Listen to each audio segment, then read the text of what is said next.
तुषार का तबदला मुंबई हुआ तो रश्मि ये सोचकर खुश हो उठी कि चलो इसी बहाने फिल्मी कलाकारों से मुलाकात हो जाएगी। वैसे कहाँ मुंबई घूमने जा सकते थे।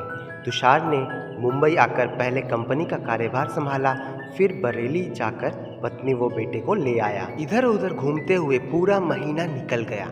धीरे धीरे दंपति को महंगाई व एकाकीपन खलने लगा।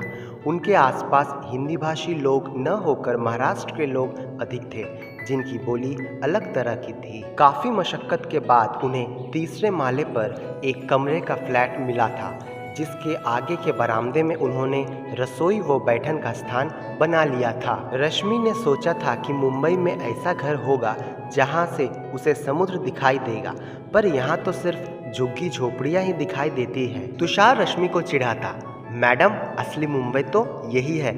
मछुआरे वो मजदूर झुग्गी झोपड़ियाँ में नहीं रहेंगे तो क्या महलों में रहेंगे। जब कभी मछलियों की महक आती तो रश्मि नाक सिकोड़ती।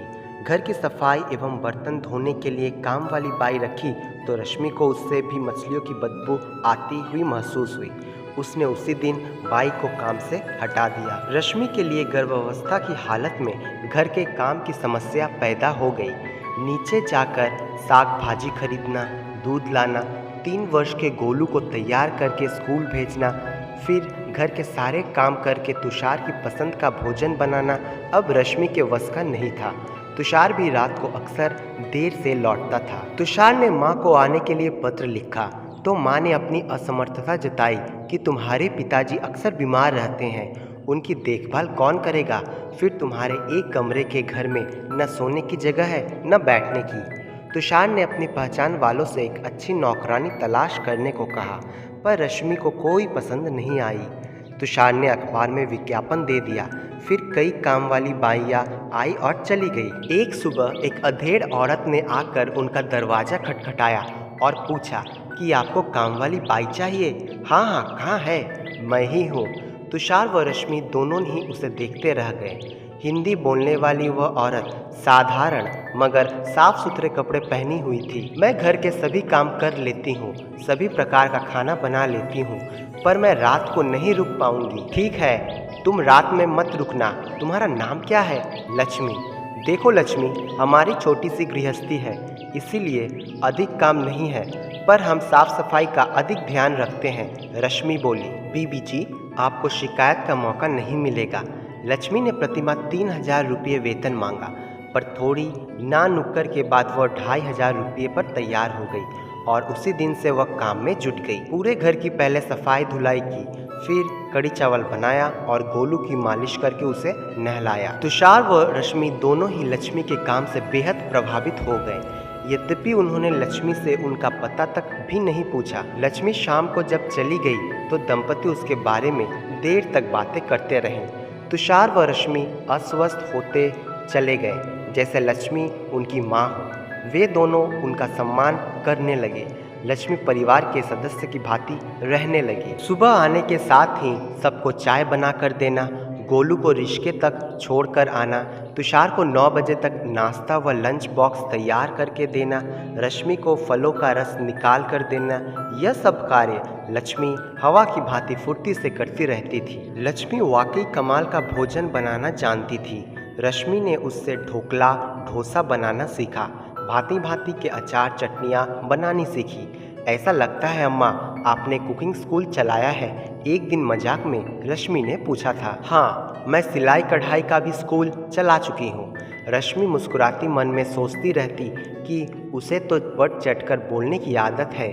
डिलीवरी के लिए रश्मि को अस्पताल में दाखिल कराया गया तो लक्ष्मी रात को अस्पताल में रहने लगी। तुषार और अधिक आश्वस्त हो गया। उसने माँ को फ़ोन कर दिया कि तुम पिताजी की देखभाल करो, यहाँ लक्ष्मी ने सब संभाल लिया है। रश्मि को बेटी पैदा हुई।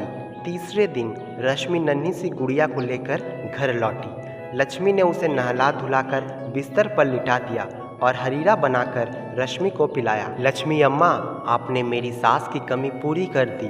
कृतज्ञ हो रश्मि बोली थी।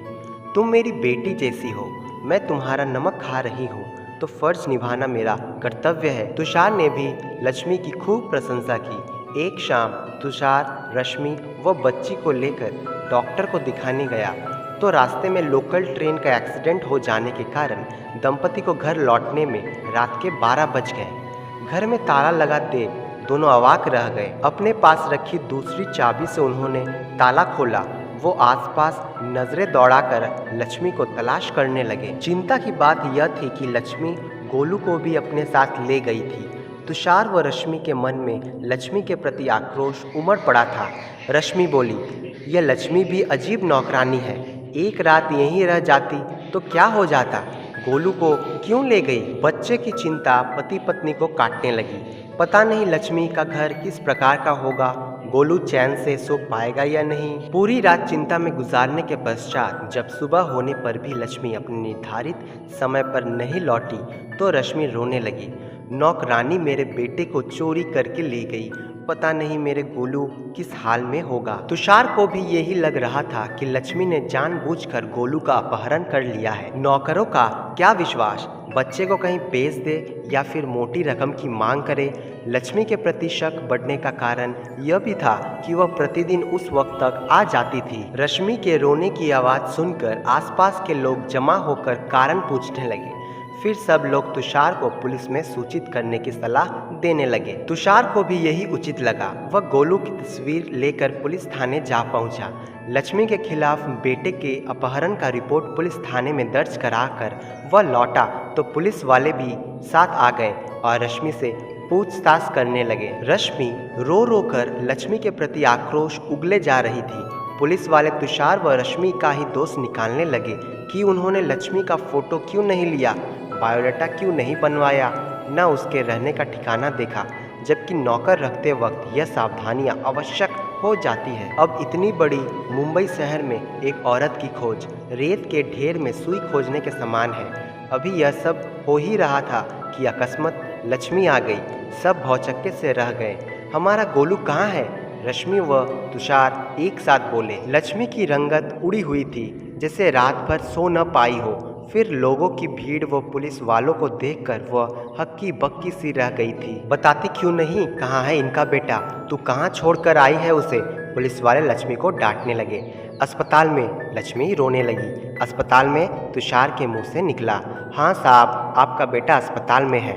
कल जब आप लोग चले गए थे तो गोलू सीढ़ियों पर से गिर पड़ा।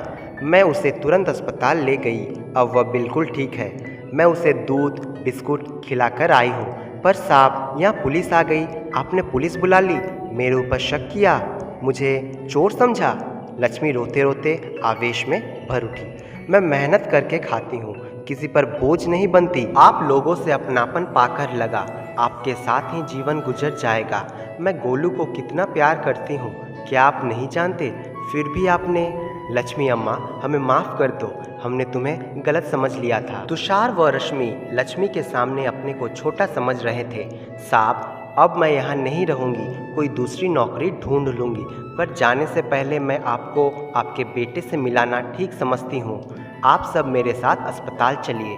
तुषार, लक्ष्मी, कुछ पड़ोसी व पुलिस वाले लक्ष्मी के साथ अस्पताल पहुँच गए। वहाँ गोलू को देख दंपति को राहत मिली। गोलू के माथे पर पट्टी बंधी हुई थी और पैर पर प्लास्टर चढ़ा हुआ था। डॉक्टर ने बताया कि लक्ष्मी ने अपने कानों की सोने की बालियां बेचकर गोलू के लिए दवाई खरीदी थी। साहब, आपका बेटा आपको मिल गया, अब मैं जा रही हूँ। तुषार व रश्मि दोनों लक्ष्मी के सामने हाथ जोड़कर खड़े हो गए। माफ़ कर दो अम्मा, हमें छोड़कर मत जाओ। दोनों पति पत्नी इतनी अच्छी आया को खोना नहीं चाहते थे, इसीलिए बार बार आग्रह करके उन्होंने उसे रोक लिया। लक्ष्मी भी खुश हो उठी कि जब आप लोग मुझे इतना मान सम्मान दे रहे हैं, रुकने का इतना आग्रह कर रहे हैं, तो मैं यहीं रुक जाती हूँ। साहब, मेरा मुंबई का घर नहीं देखोगे? एक दिन लक्ष्मी ने आग्रह किया। अब तुषार व रश्मि के मन में लक्ष्मी के प्रति मान सम्मान और भी बढ़ गया था। लक्ष्मी के जीवन की परतें एक एक करके खुलती गई। उस विधवा औरत ने अपने बेटे को पालने के लिए भारी संघर्ष किए, मगर बहू ने अपने व्यवहार से उसे आहत कर दिया था। अतः वह अपने बेटे बहू से अलग इस वृद्धाश्रम में रह रही थी। संघर्ष ही तो जीवन है। लक्ष्मी अब यह सब देखकर मुस्कुरा रही थी। तो दोस्तों, क्या आपको ये कहानी अच्छी लगी है तो वीडियो को लाइक और अपने दोस्तों के साथ शेयर ज़रूर करें और ऐसी ही नई स्टोरी देखने के लिए हमारे चैनल को सब्सक्राइब करना ना भूलें। आपको कौन सी प्रकार की कहानी पसंद है हमें कमेंट में ज़रूर बताएं।